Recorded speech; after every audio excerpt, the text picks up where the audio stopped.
where education is not just about learning, but about becoming. JNN Institute of Engineering, Autonomous, Chennai. Trichy Chathiram பேருந்து நிலையத்தில் நிழற்குடைகள் இல்லாததால் மக்கள் அவதிக்கு ஆளாகியுள்ளனர். கொளுத்தும் வெயிலில் தவிக்கும் பயணிகளின் துயர் தீர்வது எப்போது?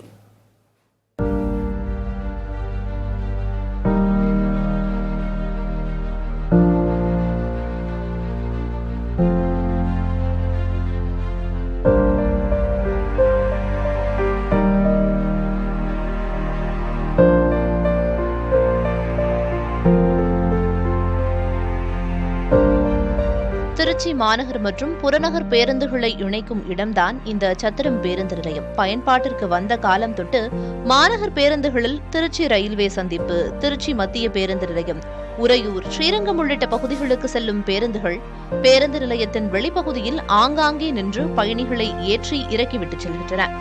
பெரம்பலூர், அரியலூர், கரூர், கடலூர் உள்ளிட்ட பிற மாவட்டங்களுக்கும் ஜெயங்கொண்டம், துறையூர், குழுமணி, குளித்தலை உள்ளிட்ட பகுதிகளுக்கும் இங்கிருந்து செல்கின்றனர். அந்த சத்திரம் பேருந்து நிலையத்தை சுற்றியுள்ள பகுதியில் ஆங்காங்கே பேருந்துக்காக காத்திருக்கின்றனர். அவ்வாறு காத்திருக்கும் இடத்தில் ஒதுங்க கூட நிழற்குடை இல்லை.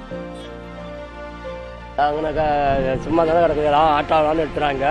இந்த ஆட்டோ நிற்கிற இடத்துல ஒரு பஸ் ஸ்டாண்டு கட்டினா அதை உட்காந்து பார்ப்போம் நினைச்சு. அவ்வாறு காத்திருக்கும் மக்களுக்கு போதிய குடிநீர், கழிப்பறை வசதிகளும் இல்லை.